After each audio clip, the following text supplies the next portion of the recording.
No one saw this coming. Yujiro actually needed someone to protect him. That single line sent him through the roof. From the day he was born until now, this was the very first time Yujiro had ever experienced being protected by someone. Just moments earlier, Motobe had come looking for Yujiro. Yujiro poured himself a glass of brandy, tilted his head back and downed it in one shot, then slowly rolled it around in his mouth to savor the taste. A full 2.5 seconds later, he finally swallowed. Then he grabbed a handful of cheap candy and tossed it into his mouth. The perfect pairing with a good brandy. Yujiro Hanma was in a great mood right then. Miyamoto Musashi's return had given him a brand new opponent to look forward to, but Motobe's next words wiped that smile right off his face. Motobe told him to forget about challenging Musashi. Yujiro just stared at him, completely thrown off, but he still asked why. Motobe grabbed a handful of cheap candy and popped it into his mouth, then said flatly that Yujiro Hanma was simply no match for Miyamoto Musashi. Yujiro went quiet again for a moment, then stood straight up off the couch. He asked Motobe if even he, Yujiro, couldn't take down Miyamoto Musashi. Then who in the world could? Motobe told him not to worry. He'd personally make sure everyone stayed safe. Yujiro completely lost it when he heard that. That line just broke him. He straight up threatened to kill Motobe right there. But before he could act, a thick cloud of smoke exploded right in front of Yujiro. By the time he snapped back to reality, Motobe had vanished without a trace. Yujiro just stood there, stunned. He bolted out of the room, but the hallway was completely empty. Motobe had bolted out of the hotel at the fastest speed of his life. If he'd been even a second slower, Yujiro would have taken him out on the spot. Having barely escaped with his life, Motobe let out a long breath of relief, but the whole thing only made him more determined to protect everyone. Back in his room,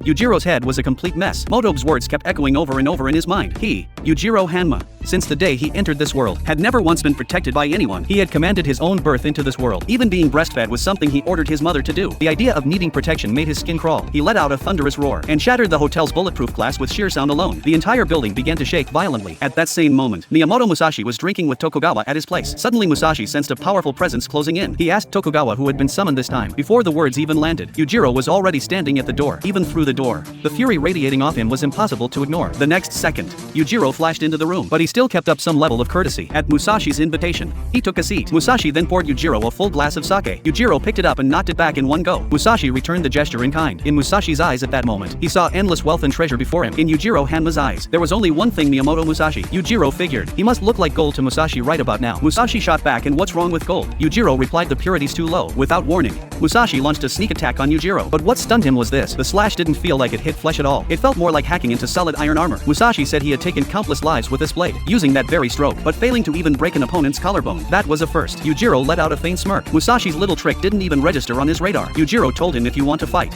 fight for real. Cut the fancy games. Without even trying, Yujiro extended one finger and gave the bottle a casual flick. The broken neck of the bottle flew straight into Musashi's face. That shut him right up. Yujiro then told Tokugawa to bring Musashi a real sword. Watching the blood run down his forehead, Musashi felt his fighting spirit ignite. The two of them stepped outside, and an epic showdown was about to begin. Feels nice to be properly armed again. Very nice indeed.